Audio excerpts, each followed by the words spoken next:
अस्सलाम वालेकुम स्टूडेंट्स, बिस्मिल्लाहिर्रहमानिर्रहीम।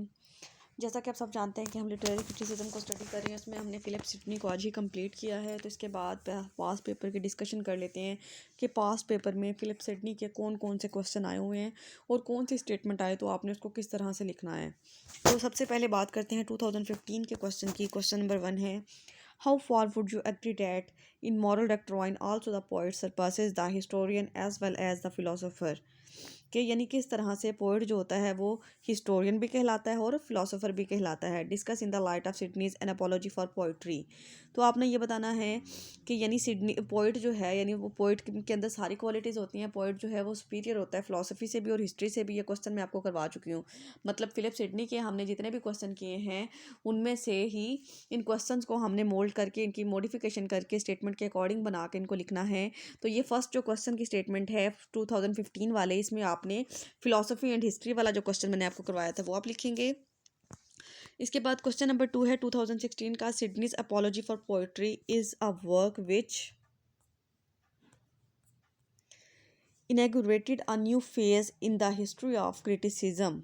What is your opinion. अब के हिस्ट्री ऑफ क्रिटिसिज्म में यानी सिडनी ने क्या रोल प्ले किया है, सिडनी का क्या किरदार रहा है। तो इसमें हम वो क्वेश्चन करेंगे जो हमने किया था, Sidney's contribution to literary criticism. इसके बाद क्वेश्चन नंबर 3 है 2017 का, discuss the narrative style and structure of Sidney's an apology for poetry.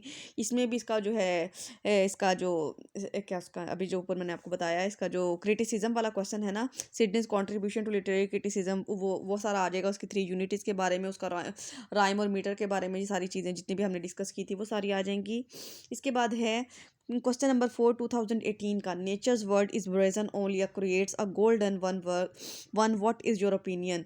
तो ये क्वेश्चन की स्टेटमेंट मैंने आपको एक nature and function of poetry वाला क्वेश्चन करवाया था, तो उसके क्वेश्चन के ऊपर भी जो है ना करंट नोट्स में ये स्टेटमेंट दी गई है।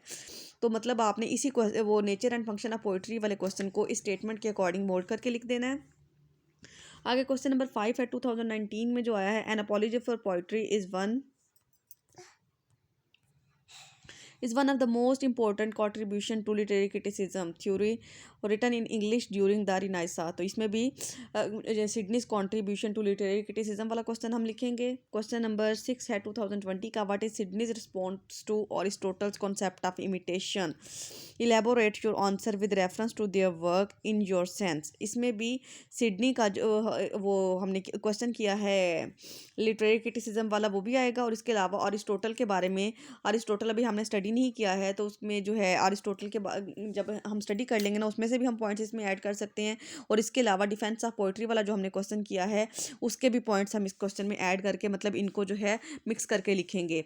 इसके ये इमिटेशन वाले जो पैराग्राफ्स हैं ना वो उसमें भी हैं, nature and function of poetry वाले क्वेश्चन में भी थे। मतलब ये वाला क्वेश्चन जो है, ये सब क्वेश्चन की मोल्डिंग करके उन सबको मिक्सअप करके सबका फ्यूजन बना के आपने लिखना है। आगे, how effectively does Sydney defend poetry. ये तो सिंपल सी स्टेटमेंट है, सीधी सीधी लिखी हुई है कि सिडनी जो है वो किस तरह से पोइट्री को डिफेंड करता है। तो इसमें हम डिफेंस ऑफ पोइट्री वाला क्वेश्चन करेंगे। आगे क्वेश्चन नंबर 8 है 2022 का, why does Sidney prefer poetry to history and philosophy in defence of poetry, defence of poesy. तो इसमें भी आपने वही वाला क्वेश्चन करना है, superiority of poetry over philosophy and history. के पोइट्री को इसने फिलिप सिडनी ने फिलोसफी और हिस्ट्री दोनों पे सुपीरियरिटी दी है, दोनों पे बर्तरी दी है। तो ये तो थे हमारे पास पेपर क्वेश्चन। इंशाल्लाह फिर नेक्स्ट हम अरिस्टोटल को या किसी और क्रिटिक को स्टार्ट करते हैं, तो मजीद आपको जो है लिटरेरी क्रिटिसिज्म की समझ आ जाएगी। आई होप सो कि कोई भी अच्छे से समझ आ गया, कोई भी कन्फ्यूजन हो तो आप मुझसे पूछ सकते हैं। अल्लाह।